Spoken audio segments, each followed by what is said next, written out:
Good evening, ladies and gentlemen, and welcome to another edition of the Climate Conversation. I'm Martin Lukey, the chair of the Windsor Park Neighborhood Association Climate Crisis Committee, and we're coming to you live from Austin, Texas, where we currently have water and power.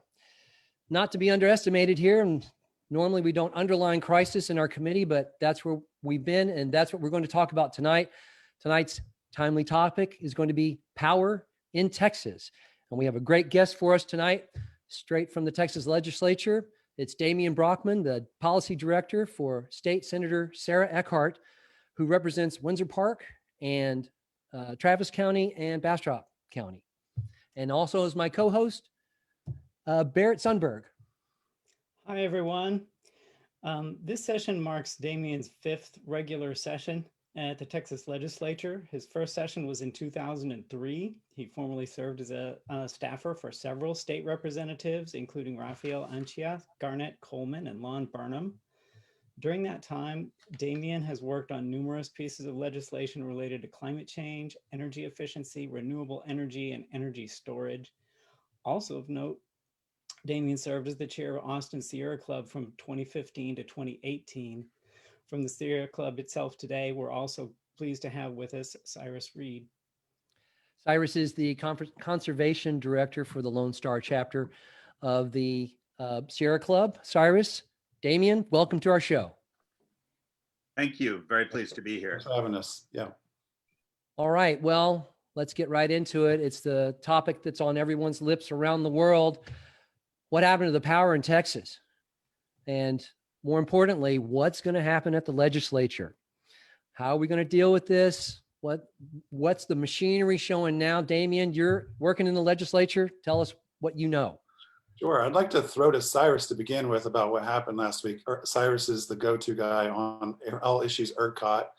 Eckhardt, before last week, no one knew what Eckhardt was or what the importance it played for reliability on the grid. So I think Cyrus couldn't get into detail about what happened last week, and then I'd be happy to talk about like where we're going tomorrow with the hearings. Yeah, I'll start with Texas is a very unique place, as y'all know. I'm not from Texas, but been here a long time. And if you think about it, there's the Western Interconnect, the Eastern Interconnect, and then we've got Eckhardt here, which is most of Texas, not all of Texas, but the vast majority of Texas.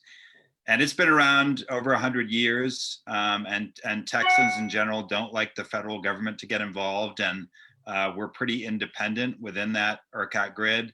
And 20 years ago, the legislature made a decision that we were going to maintain that independence and deregulate our energy market.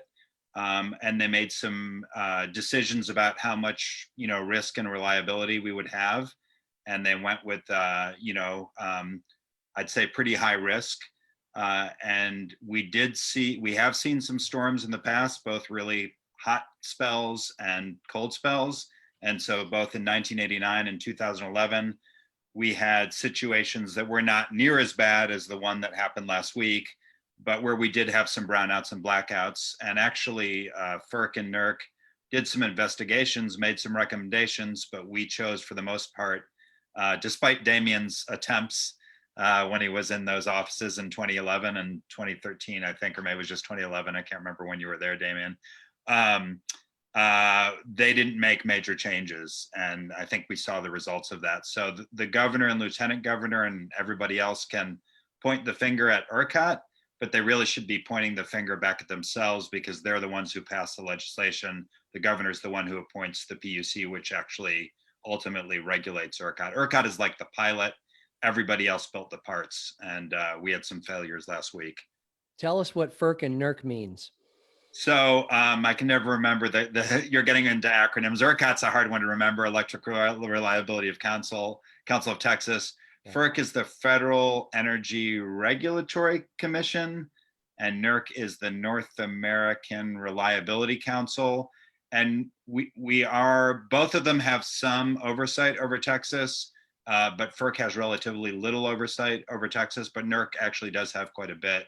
And they really play a key role in other electric grids in terms of the rules and the reliability standards, and less so in Texas. That being said, FERC and NERC did the investigation in 2011, came up with the recommendations, and they are doing another investigation, just as the legislature is beginning their investigations. The PUC is starting one. ERCOT's doing an internal investigation. The We also Travis have- County District Attorney is doing an investigation right now too to look for criminal charges. Yeah, and you know, our Attorney General, you know, who's the one who sued other states for you know, not getting the election right. He, I think, canceled his trip to Utah, as far as I know, and he's also, you know, starting lawsuits and investigations. But again, you know, this is what politicians of all stripes do. When a crisis happens, they start to point the finger. Hopefully, you know, cooler heads will reign, and we'll go after the right enemies and make the right solutions, and not make things even worse. So Matt, when they made recommendations in 2011, were they things that would have applied to this situation? And what did we actually do about them? So very much so. They particularly said, you guys are not putting many requirements on your infrastructure and your power plants. You're not requiring your power plants to weatherize, to winterize. You're not requiring your gas infrastructure, your wellheads and compressor stations and pneumatic devices that move the gas through the pipelines. You're not requiring them to winterize. And so we did make some modest changes. There was a bill by then Senator Glenn Hagar, which passed, I think, in 2011, which required an annual kind of emergency winter type reports. Yeah. And it required both transmission companies, but also the generators to file an annual report with ERCOT that's confidential. However, we did not require third-party inspections. We didn't really make those reports enforceable. I mean, you had to submit them, but whether you followed them, who knew? So they did sort of the minimum. And again, it goes back to, we have a deregulated market, and they didn't want to put too much cost on the generators or really the transmission companies. And so break down for people who are not super familiar, what's the difference between a generator and a utility? How do these pieces fit together in the power system? Okay. So again, if we were to go back 20 years, we used to be a regulated market, which means the person who sold the energy, the person who owned the wires, and the person who generated the power were all one company. So think of, I think it was called then TXU, Houston Power and Light. It used to be real regional. Now Austin's always been different because we have a municipal owned utility, but I'm talking about the larger market. And then after the dereg bill, which I believe was Senate Bill 7, if I remember the right. 1999.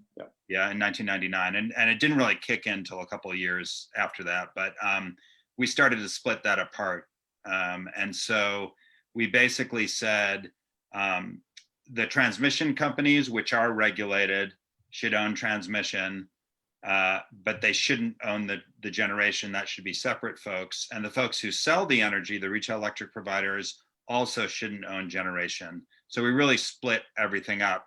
And that makes it honestly more complex to try to regulate all that or try to put standards on folks. And for the most part, we've left generators alone and basically said, we have an open market.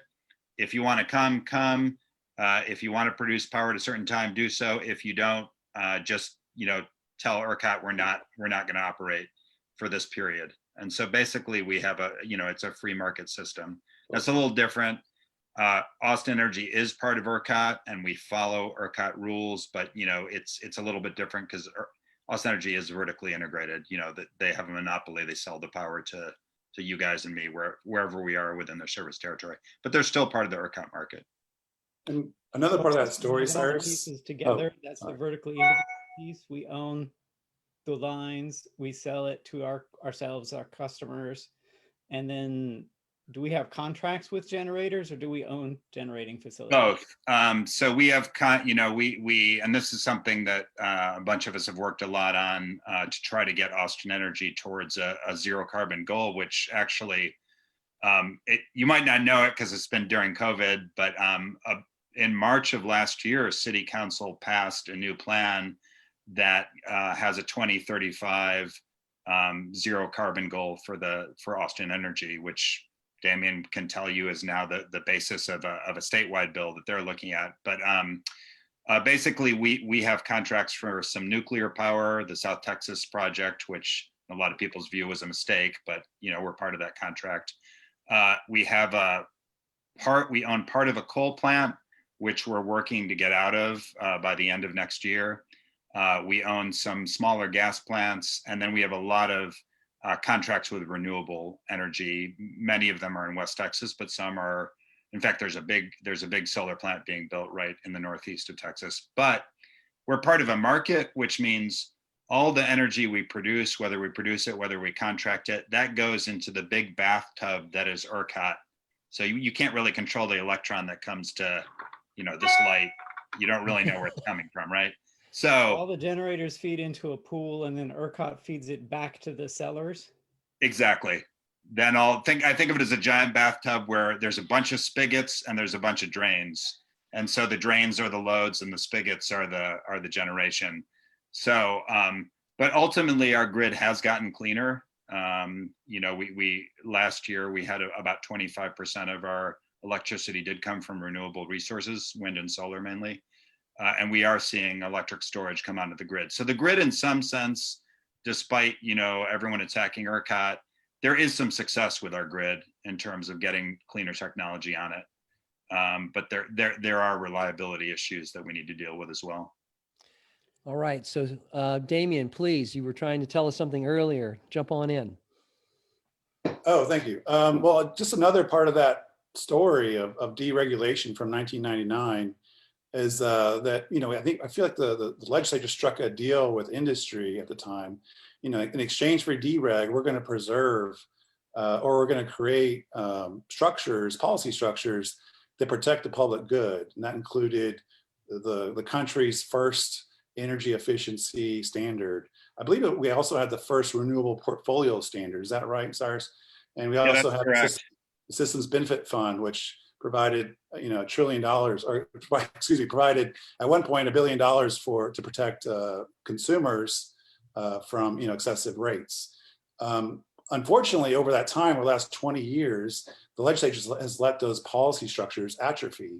And so those goals for energy efficiency, the goals for renewable energy that were set and ambitious back in '99, or slightly ambitious, have completely atrophied and are meaningless. And just, I don't know, 5-6 years ago, the Systems Benefit Fund, which was there to protect low-income consumers, it was never used. There was a fee assessed to ratepayers, which ultimately resulted in $1 billion fund. The legislature never allocated that fund and just used that $1 billion to certify the budget. It became an ongoing joke.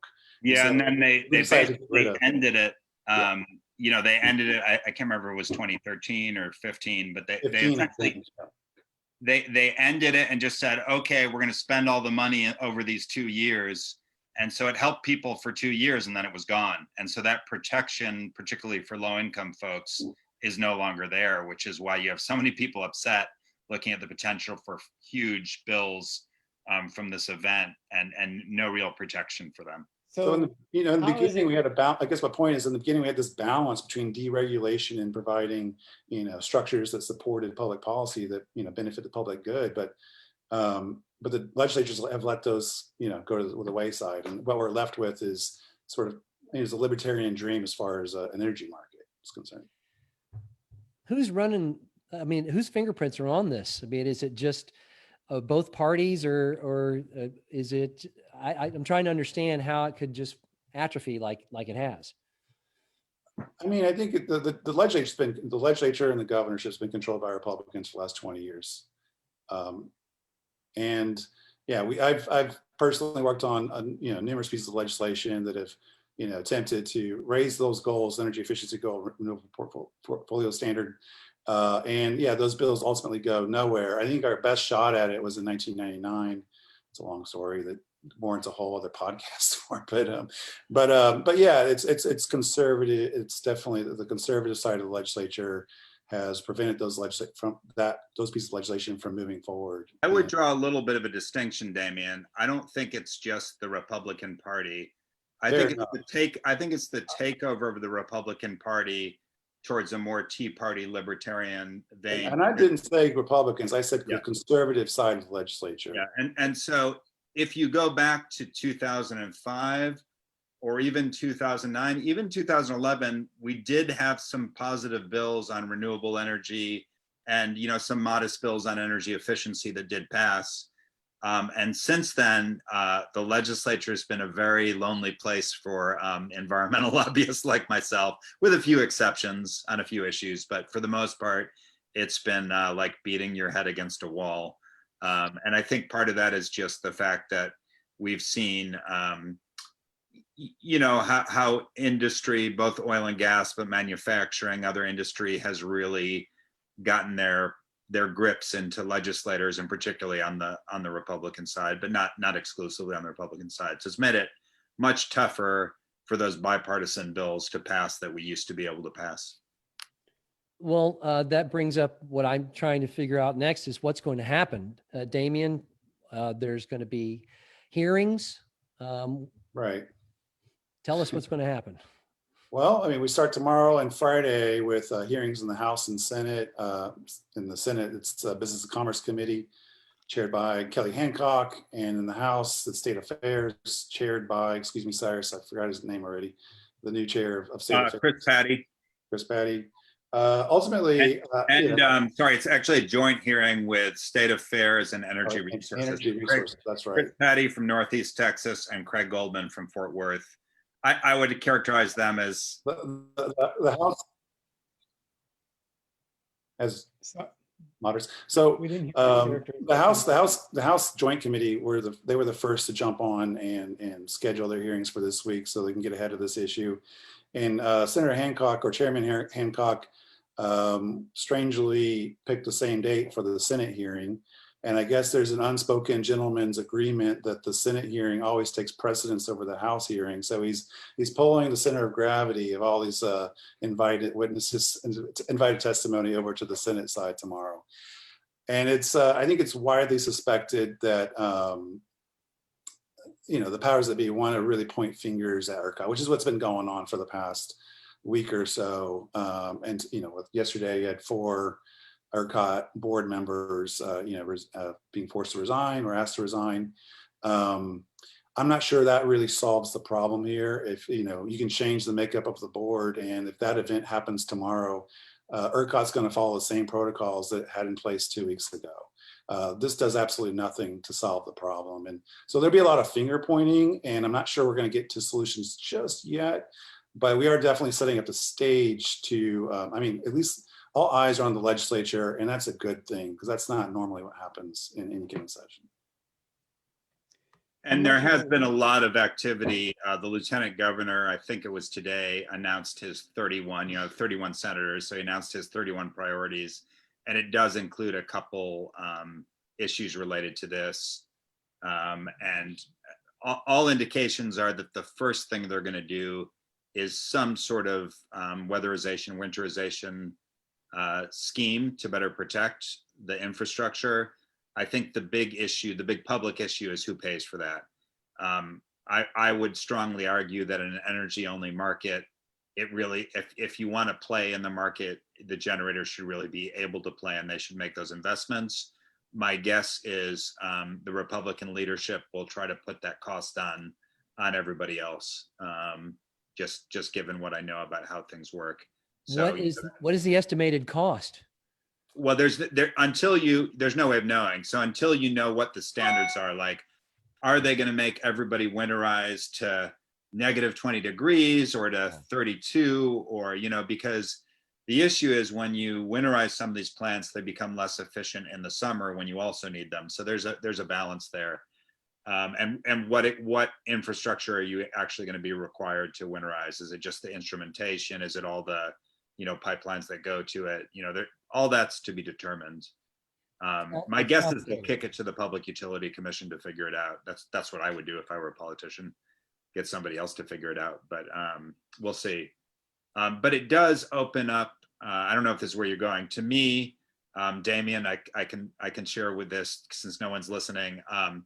You know, Senator Eckhardt filed a bill we really like on raising those energy efficiency standards. And I think 2 weeks ago, the prognosis for that bill was pretty limited. I think with this issue and the fact that people need to look at both the supply side and the demand side, suddenly this bill becomes an important bill. And Damien, I heard from some of the lobbyists from the utility. Naysayers, traditional naysayers. Well, no, not naysayers, but people who, the utilities that would have to run these programs, they're already running the numbers now on this bill where they weren't before, because they now think it's probably going to get a hearing. It's probably something a little more serious. So, and I haven't had a chance to talk to you about that, but we're talking now. So I do think this opens up the opportunity for us to talk about some things we've wanted to talk about for a long time. So that's, and also climate planning, and Senator Eckhardt has a great bill on climate planning as well. So I think it, you know, out of these crises does come opportunity. So we're hoping to have a slightly different narrative than just point the finger at Eckhardt, and talk about some of these public goods that have been ignored for too long. Damien, talk to us about these bills that that Cyrus is alluding to. Sure, yeah. So we have Senate Bill 243, which, as I spoke earlier about increasing the energy efficiency goals, and it hasn't been done since 2007. So it establishes a 1% energy savings goal for the state.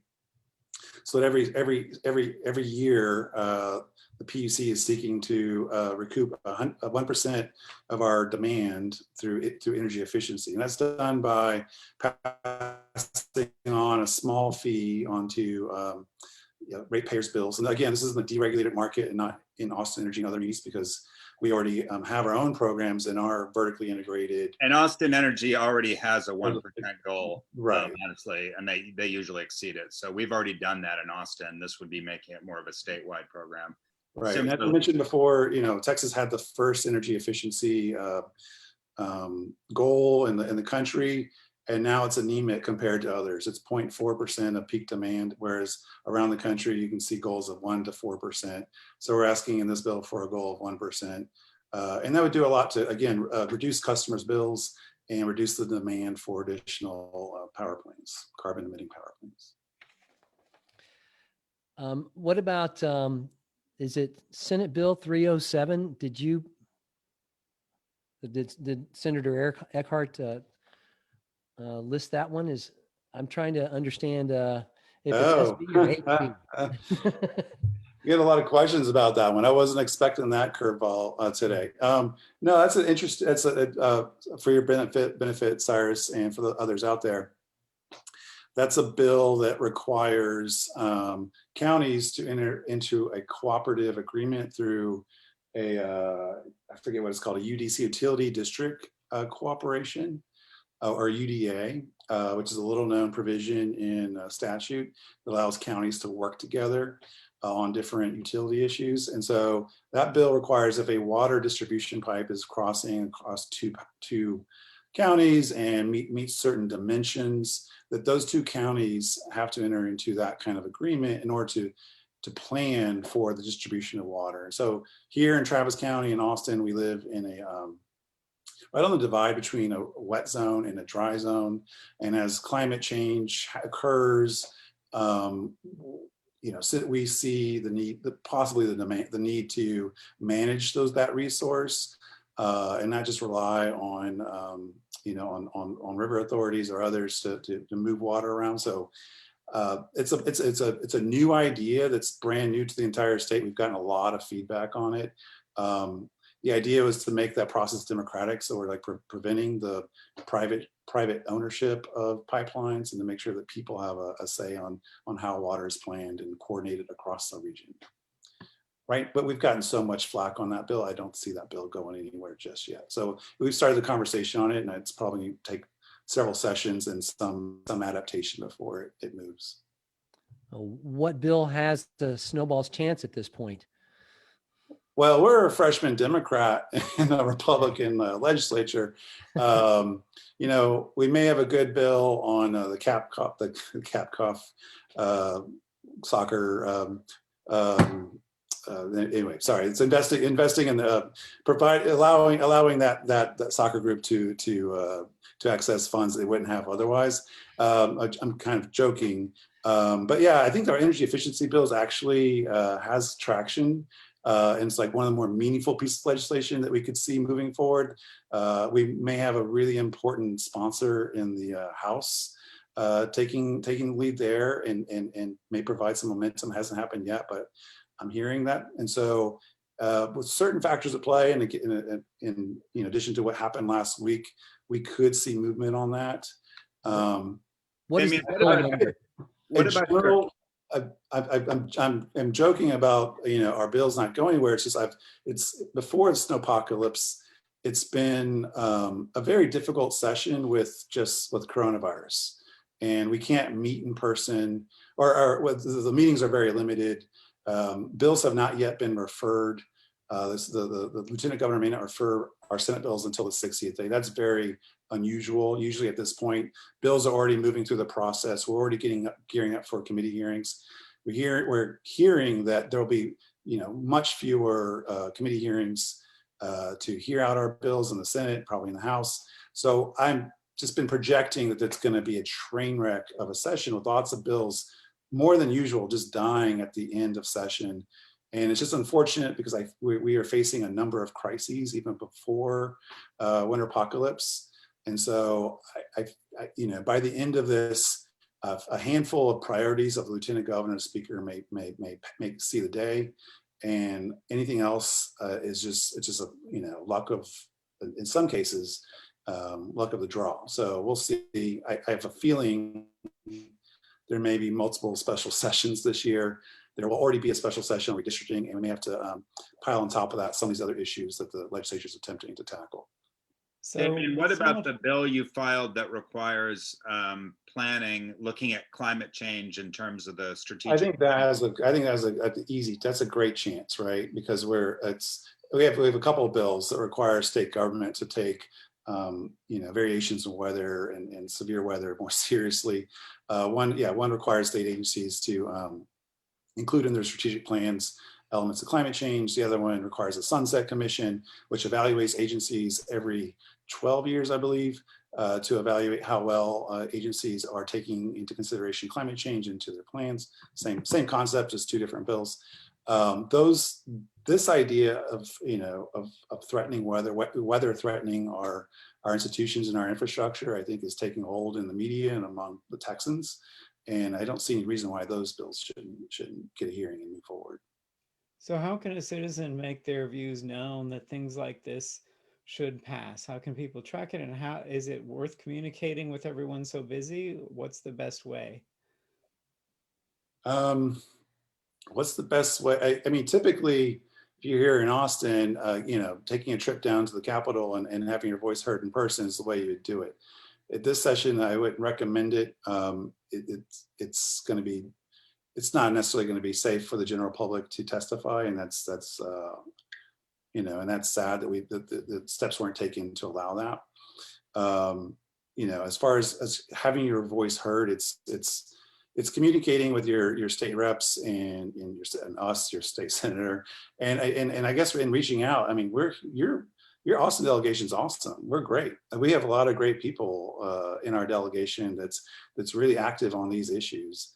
It's also, we need to work with other folks across the state and find our strategic allies. Syria and Bastrop is an interesting ally in certain issues. I'm not sure about on energy, but it's about talking to your cousins across the state and having them talk to their state reps and their senators and see if they can get some traction. And I would invite people, if you go to Sierra Club /Texas, and you'll get to our legislative page. We do have a legislative tracking page. We also are doing a series of trainings. We had to actually cancel this last one because of the snow apocalypse. But we're going to reschedule that, and we'll have a series of trainings just for exactly that reason, to let people know how they can participate. We do have some active action alerts, including one on SB 243. I'm not saying Sierra Club's the only place you can go. There are other organizations, but that's one. And obviously there are some very important issues on voting rights as well. And groups like, we'll be supporting those, but we're not the lead on it. Groups like Common Cause are good on those kind of issues. Sierra Club has the legislative tracker, as I understand it, Cyrus, and it's, I think, something that you're probably working on. Yeah, and I'm behind. There are so many bills filed. Yeah, so if you go to sierraclub.org/Texas, and then if you go to the top of the page and you find the legislation, there's a legislative button. Keep going up, other way. Other up. Other, Yeah, if you go to legislature, you can see the bill tracker there. And honestly, I'm about 2 weeks behind tracking the bills. So you're not gonna be able to see it very well there, but if you go click there on a separate, it'll come up. But we're listing all the bills we're following, our position, and kind of where they are. And there's a source link so you can actually read it. And then as they get referred to committee, and as Damien mentioned, we're, so that'll take you to the Capitol website and you can look at the bill and read it if you want to. So yeah, there's the relating to information unprotected. Yeah, so that's a bill we like. And that's been filed. And actually someone just filed it in the House, Damien. I don't know if you saw that, but it's not in our tracker yet because I haven't. I think Goodwin may have filed it. Yeah, somebody filed, I can't remember who, but it got filed in the House as well. So so you can go to our tracker and then that'll take you to the Capitol website and you can find out what's, also at the Capitol website, you can find out when hearings are coming. But I do think calling legislators, and even better than emailing, I think is just calling their numbers and talking to them is very important. And Damien, I did go for the first time to the Capitol yesterday for my 1 minute of fame at Senate Finance. I waited all day to talk for 1 or 2 minutes at the end. But in the Senate, they are doing COVID testing and giving you a wristband to get in. I also noticed, Damien, that they said they weren't going to allow for public input into the Senate, but for business and commerce, they just opened up a portal where you can put in comments for the hearing tomorrow. Now, will anybody read? If thousands of Texans give their comments, who's going to read them? I don't know, but at least you're giving your opinion through those portals. And in the House, they're also doing you can register your position on bills and do written testimony if you don't want to actually travel to the Capitol. They haven't been doing that in the Senate, but we'll see if they change that. Are you able to do that in the House? Are you able to do that virtually? Yes, in the House you can put in your testimony and they say it will go to the committee clerk and they will distribute it. Whether that actually happens, I don't know, but that's what they say. So that the House is a little more friendly to public participation than the Lieutenant Governor and the Senate. Unfortunately, our Senate is very, very, as Damien knows, there's one important person in the Senate and he controls a lot, who's the Lieutenant Governor. So. Yes, the governor does not have the power that the Lieutenant Governor has. The governor has important power as a bully pulpit, and he ultimately can sign or veto bills. But really, the lieutenant governor in the day-to-day at the legislature has the entire chamber of what happens and what gets brought up, and who's on what committee. So yeah, And Damien, I remember there was a bill that on energy efficiency that Senator Watson had. Maybe Antia had it in the House. I can't remember. There was an energy efficiency revolving loan bill. And I did so much work. We had the votes in the Senate to pass it, but the lieutenant governor wouldn't recognize Senator Watson, even though he had the votes. And so we never got it passed. And I did get it refiled this year, but, has a long road. For our viewers at home, Senator Watson is our former state senator, and he's going to teach it. I saw him the other day. He lives right near me. I was walking my dogs. He looked very relaxed. He's the chair of the University of Houston's policy school, I believe, right? He is. They're actually doing some work on this winter storm. That's what he told me. They're doing some polling on the winter storm and what people think about it and who do they blame. So I'm sure they'll have some questions about climate change in there. Well, speaking of who to blame, we have questions that are coming in through Facebook. And one of them was asking, can you explain to us why it is that these bills all just went skyrocketing for certain people and how that worked? I could take that, or you could take that, Cyrus. I'll take a stab at it and let Cyrus fill in the details. But essentially, wholesale market prices for generation is capped at $9,000 a megawatt hour. The market is supposed to adjust to changes in demand and supply. And as the winter storm was approaching, supply was drying up because of the gas at the pumps were icing up, and the natural gas was not flowing to the gas generators. Some wind turbines were seizing up and were not able to provide electricity on the grid. The nuclear plant that we have down south also had some issues with ice and was also not able to generate. And so there was just there was just a precipitous drop in supply while demand was increasing. The PUC itself, we have a cap on wholesale prices at $9,000, and the price was weirdly not hitting the cap, was staying around $1,200. So the PUC, the 3-person commission, had a vote to hit the price at the cap at $9,000 to try to trigger additional generation to come online. And that generation was not coming online. Part of that's, again, because the natural gas supply was not available. And so as a result of that scarcity on the gas side, gas prices started escalating. And in fact, you had like gas prices exceeding the cap of generation. And so luckily here in Austin, we are protected by our, we have a rate that we pay. But in the deregulated market, there are certain companies, reps that allow. And we're not totally protected, Damien. Oh, I know. Yeah, I get that. Yeah, but we don't have to face that $15,000 electric rate bill coming due this month, like some of the other companies. And most people won't face that $15,000 bill. It depends on their contracts. They have contracts with retail electric providers.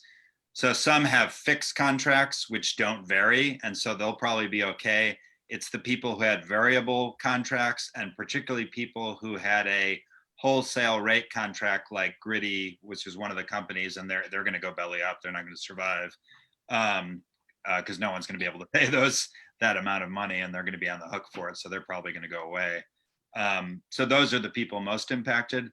But even people in San Antonio and Austin ultimately will have some bills to pay. And I say that because Austin Energy and CPS Energy have to cover their load. And to the extent they had plants that went down, and they did, they're going to be hit with that price. And we won't see it immediately, but we do pay fuel prices. So it'll go into those fuel prices, and probably Austin City Council will have to figure out, are we going to make ratepayers pay that full amount? Are we going to use some other schemes? So that we're not all, we don't have that sudden price spike. Because in Austin, what we do is we, about every 6 months, we look at our fuel costs and we adjust that price that you pay on your bill. So there'll probably be some adjustments coming up. I also sit on the Electric Utility Commission for the City of Austin. We'll be talking about this whenever our next March meeting is, I'm sure. So let me see if I'm getting this general picture in my version of simple English. All these companies are out there selling electricity into the ERCOT pool of energy, and then the companies are buying it from ERCOT. And then when all the power plants froze up, they jacked up the price like 100 times from normal to try and get people to contribute electricity, but there was no electricity to come in. So everybody was just paying a giant price because we were short. That's just the way the system is designed. It's an energy only market, and prices should go up in times of scarcity. That's the way it's designed. It should work that way. And ideally for minutes, not for hours and days. The problem is the PUC made the decision that they were going to put the price at the cap while we were in EEA 3, which is Energy Emergency Alert number 3, which is when you do rolling outages. And so they made that decision as a commission. And I think their intent was, all these people will use, backup generators or generation or demand response, and we'll things will equal out, but it just didn't happen for those 4 days. And so it's sort of you had a lot of people with outages, and the people who actually were consuming energy are going to get hit with that price, not maybe directly, but it'll come out in some way in the system. So the commission itself actually raised the price. Yeah. The commission, yes, the commission. Well, the price, they didn't raise the cap. The cap is at $9,000 and has been for a couple of years. Used to be down at 1,000, then they raised it to 3,000, then they raised it to 9,000. But that's just the limit. They raised the price companies were actually paying to buy power to pass on to the individual customers, right? It's the settlement price that you get settled on the wholesale market. So it's sort of like the spot price. Again, some people have long-term contracts. And that was only part of the problem. I mean, yes, they voted to set it because the market should have responded automatically, and it did not. So they were trying to, turn on all the faucets to get generation going, and that's the signal you send to bring capacity online. However, that's only half the problem, because the other part of it is there was a scarcity in natural gas. The pumps were frozen up. And so that price went through the roof, and there is no cap on that.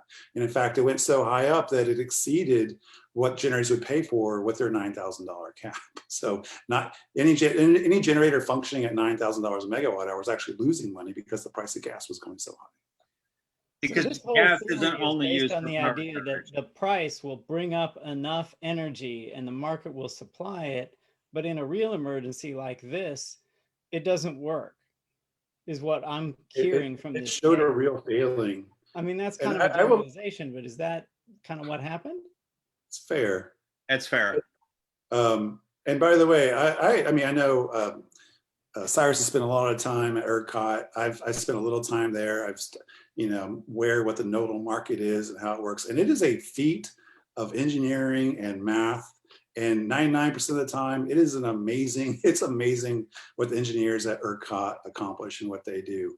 However, we show this event, this edge event, which is, plays such a tremendous, role in devastating so many lives across the state and traumatize all of us. It just shows like the fragility of that market. There's an issue here that needs to be addressed, and it's going to require, I think, a number of hearings, not just at the legislative level, but at the regulatory level and at Eckhart's level to better understand what happened here.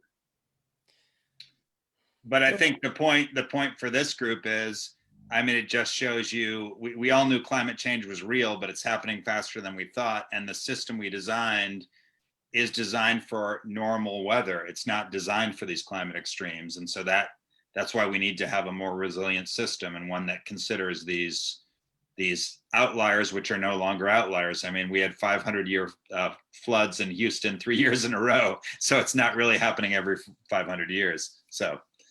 Catherine Hayhoe has a great term for it. She calls it global weirding. Right.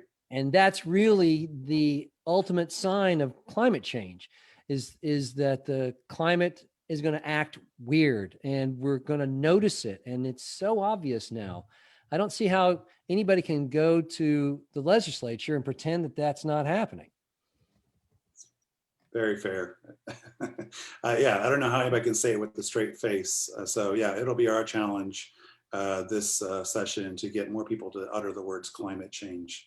It was unfortunate last week to hear. I was in on a few calls with Eckhardt, hearing their take on what happened, and the chair of Eckhardt, when asked by a reporter about climate change, could not repeat the words.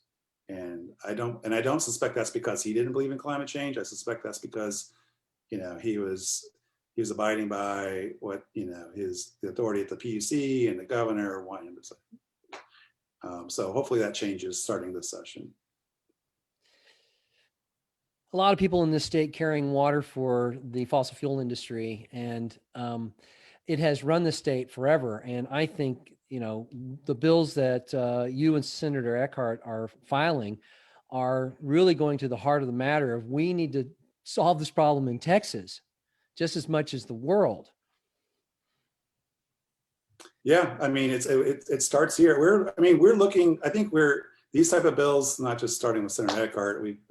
legislators have been filing climate change bills for the last 20, 30 years, and they're often seen as antagonistic, missiles trying to strike at the heart of the energy industry.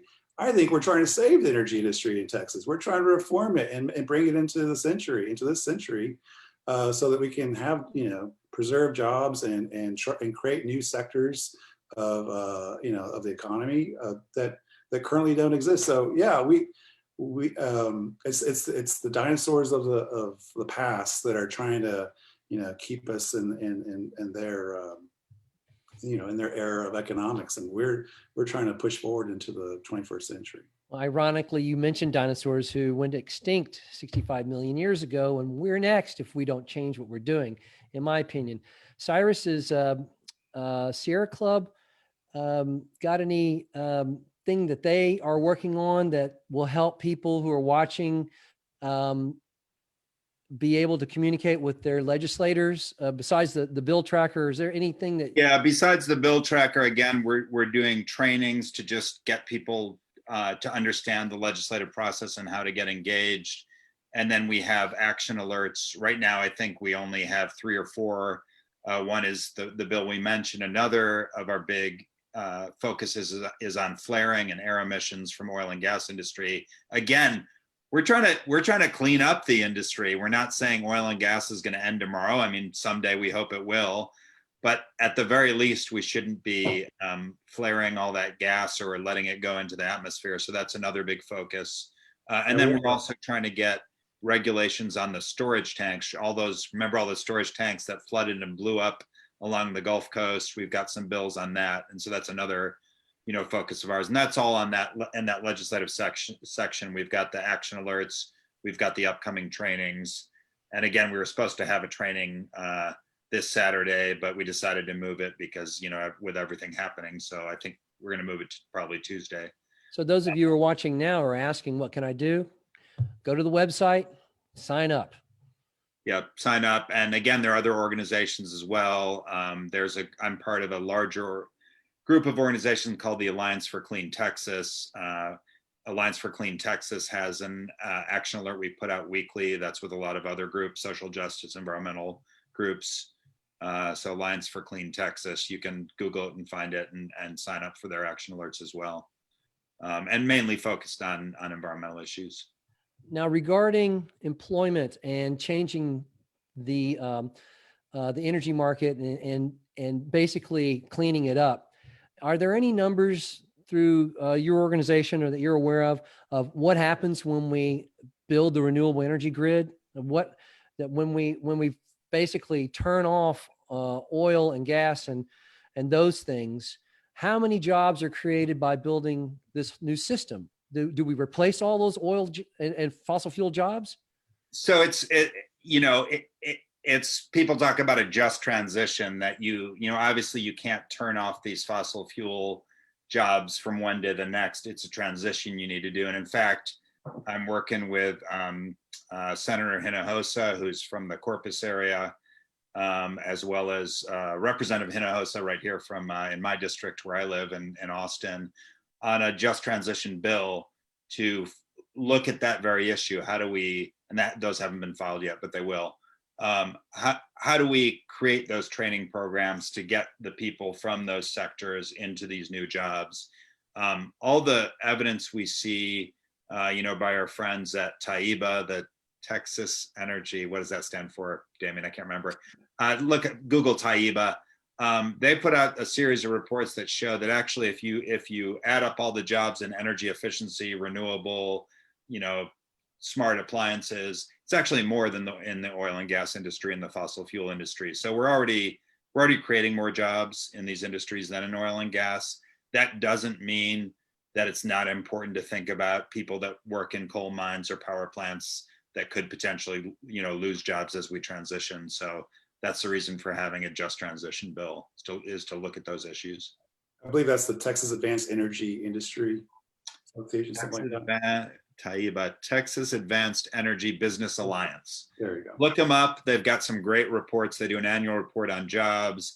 And then they just did a report on if Biden is going to do a big clean energy stimulus bill, what could that mean for Texas? It would be huge in Texas, just because we are the biggest energy consumers and energy producers. So if we transition, we're going to benefit more than anybody.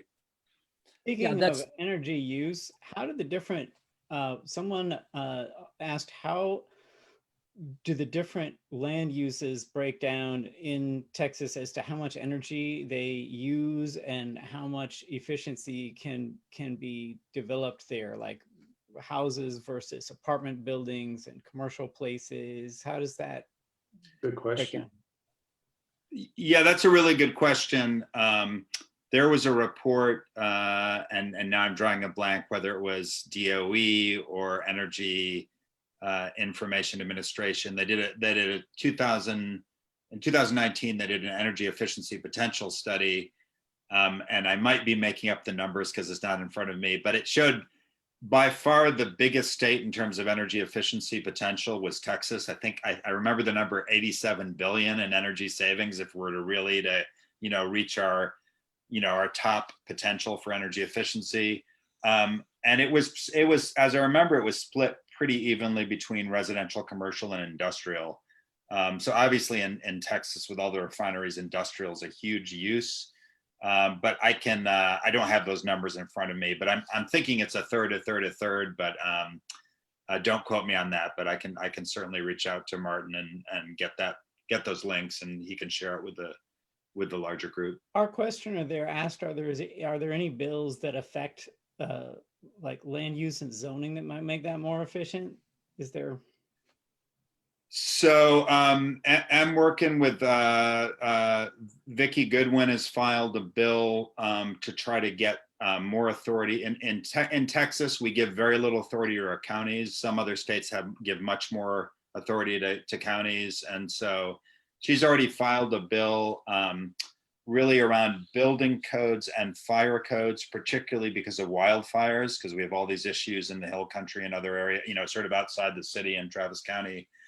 With wildfires, so try to give the counties more authority on land use and building codes, and then working with their office on another bill on basic, allowing counties more authority on building codes, so that counties can actually adopt, enforce, do permit fees, and better control development, because we have, anyone who's been to Houston or Harris County where there's no zoning knows what happens.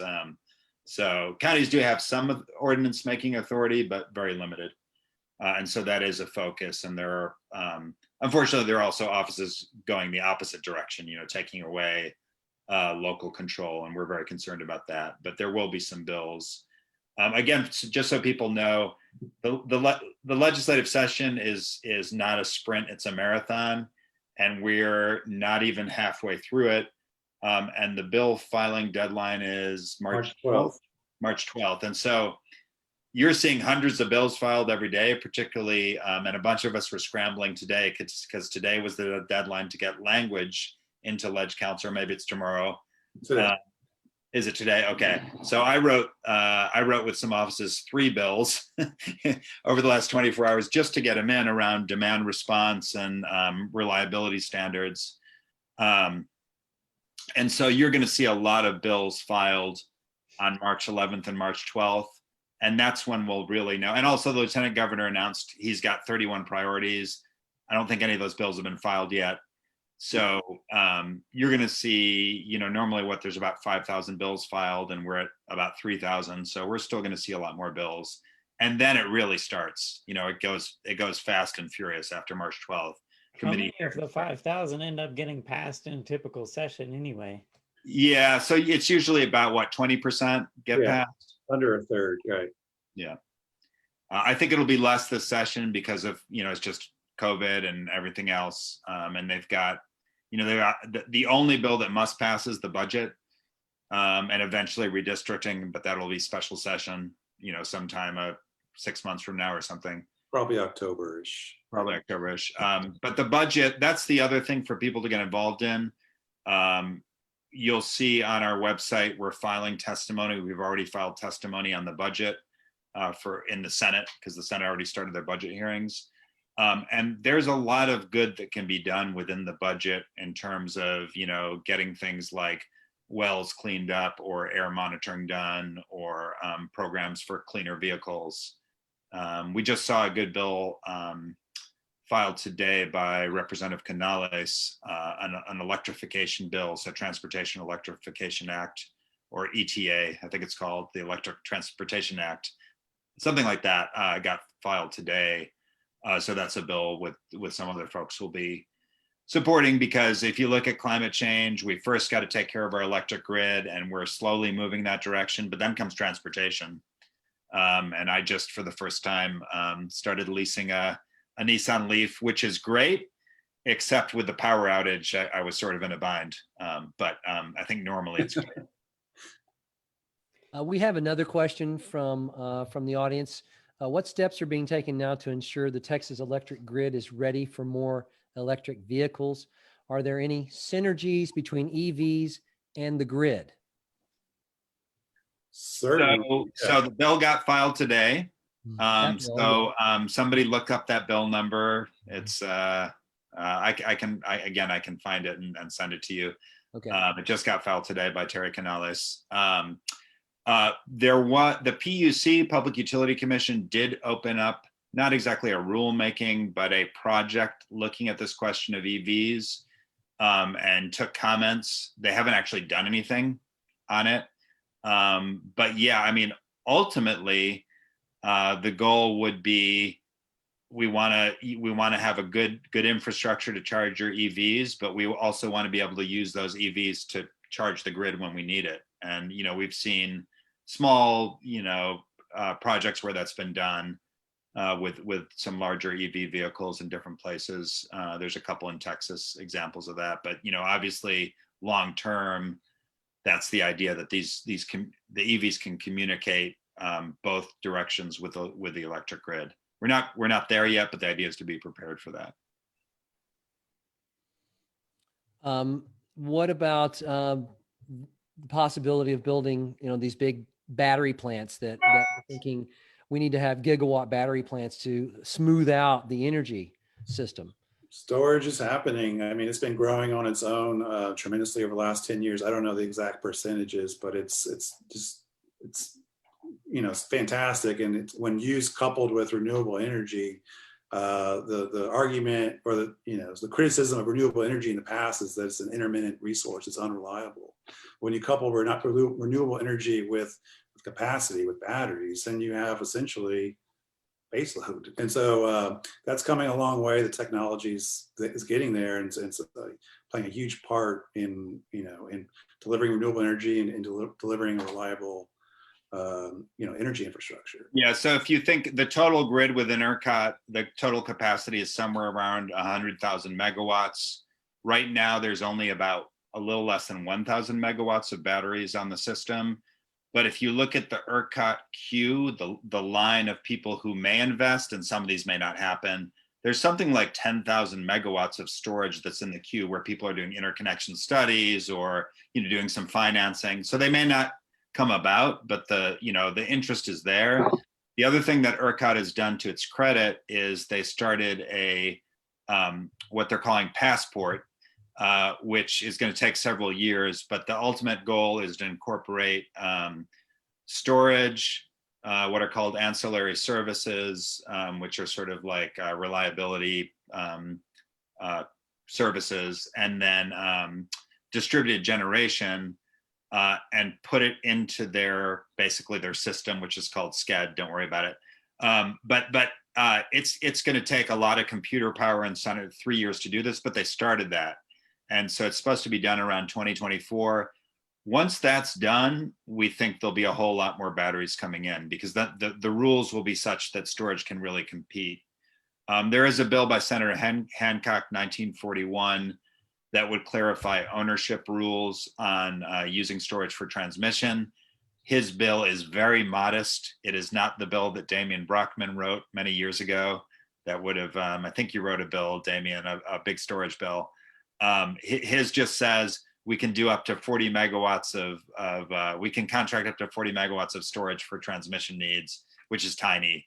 But it's a start. It's at least starting to talk about storage has multiple uses, one of which can make the system more make the transmission system more reliable. So it's coming around. We just hope they don't mess things up in this current crisis and go backwards. Oh, sometimes things come down from the top, so to speak. Are any of the lieutenant governor's priorities related to climate change? No, not at all. I mean, the lieutenant governor, the speaker wouldn't utter the words climate change. But I mean, I think we'll be talking about, energy resilience this session. We'll be talking about it, but we won't be using those terms. But we may accomplish a lot of what we need without having to do so, without having to talk about climate change because of what happened last week. It's unfortunate it took that event to get us here. It's unfortunate that we have to react to crisis rather than being proactive and imagining the grid that you want to have, not the grid that you should have had yesterday. So it's kind of like the Harvey floods last time. The governor refused to call a special session, which he probably should have done, honestly. But in 2019, we did pass major bills on flood planning and flood infrastructure. And while those bills were far from perfect, they created a state apparatus at the Texas Water Development Board where we're actually going to start, doing long-term flood planning and coming up with a state flood plan. Now we're hopeful that it won't just be about infrastructure, but will include green infrastructure. So we're working on that. But again, it didn't really talk about climate change, but they did talk about, the need to look at weather variability and long-term needs to deal with floods and hurricanes. So out of these crises, finally people do things that they just may not use the words that we would use. Well, someone pointed out on our Facebook, how do we have the best of both worlds for these weird events that are hard to anticipate? I guess now that we've had one, at least we're considering them. I really appreciate the hour of discussion you've given our listeners here, which has been very excellent. Are there any should we be going to closing thoughts, Martin, or any wrap up, Damien? Oh, no, I mean, I'm just glad that you guys are engaged, that you're, engaging all the communities in and around Austin on climate change. It's great to see that there are so many folks motivated for the legislature, for, Congress to act on this issue. It can't come a moment too soon. So I'm just really happy to stay on this event tonight and participating. And don't forget all the venues is what I'll say. The legislature is extremely important, but we here in Austin are blessed to have our own utility. We have a great, energy resource plan, but the city of Austin is also considering the climate plan, the climate equity plan for the city of Austin. I believe, sometime soon a vote will come to city council for the updates.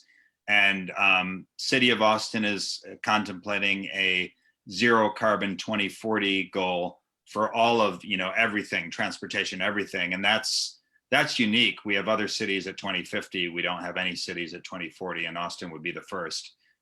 So it's important to engage at that level as well. So ladies and gentlemen, if you're watching at home, please know that when you contact any of your elected representatives, it actually counts. And we are proof of it in our own organization with our Climate Crisis Committee. And we've been meeting with different legislators and Congress people, et cetera, trying to get this word out. And if we all just did a little bit, be surprised at what the effect could be.